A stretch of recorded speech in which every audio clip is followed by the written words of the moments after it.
Hello. Before we go on further to look at the process of replication, I just want to highlight some guiding principles or some of the terms that students may sometimes get confused with. I'm going to jump into this slide. So here I've got a question: the leading strand and lagging strand. This is another fact. DNA, double-stranded DNA. If we DNA molecule has a direction 5' to 3', and the structure of the double helix is always showing that the DNA is anti-parallel. That means it's always going in the opposite direction. But synthesis, now this is important fact, synthesis must always occur in the 5' to 3' direction. If you remember the DNA molecule again, you've got the 5' where you get the attachment of the phosphate group, and then you've got the 3', remember, this is where you get the attachment of subsequent DNA molecules. So synthesis must always occur at the 3' OH. The phosphodiester link is a 3', 5' phosphodiester link, and so it goes down. It's just like the Lego blocks. Lego blocks can only go one way, but although Lego blocks can occur at the top or the bottom, so you imagine a Lego block that has been blocked at the top, so it just continues to be extended at the bottom. All right. So now, if you look at the DNA strand, so this is an imaginary DNA molecule. One of the first things that need to happen is the separation of the double-stranded helix. Now, this is the area that is being expanded. Now, look here. So we're looking at the replication fork. This is how replication fork is always depicted. But remember, there are two replication forks, one going to the right, the other one going to the left, because synthesis of DNA, you will see later, maybe in your second year, that the synthesis occurs both ways, bidirectional.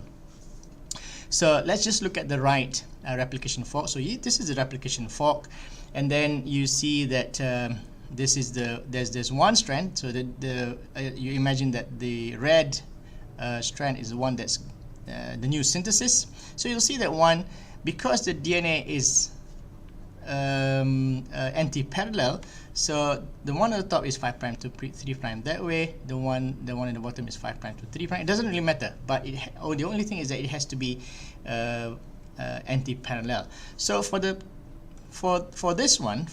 one or the top strand in this figure, so synthesis goes to the right, and this synthesis goes along with the direction of the movement of the replication fork. Why do I say movement? Because DNA will be opened up continuously.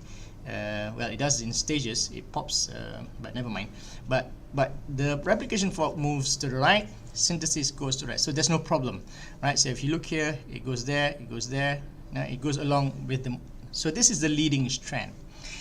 But that is not the case for the lagging strand. Now this is the lagging strand.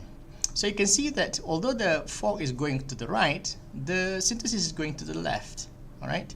So as it goes on, so there's going to be a gap here, and then that will require the synthesis of a new primer molecule, in which then the polymerase can then close this gap.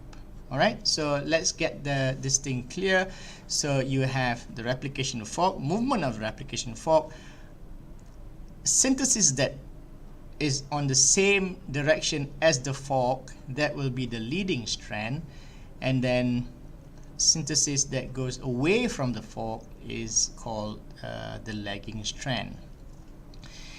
Don't think that the leading must be at the top, the lagging must be up at the bottom. So look at this. Let's just assume that I'm just going to move this here. Look at that one. So in this case, if you can imagine, think which one will be the leading strand, which one will be the lagging strand. Okay? I'll leave you to figure that out. If you don't know, you need to ask me that question. I'll see you later.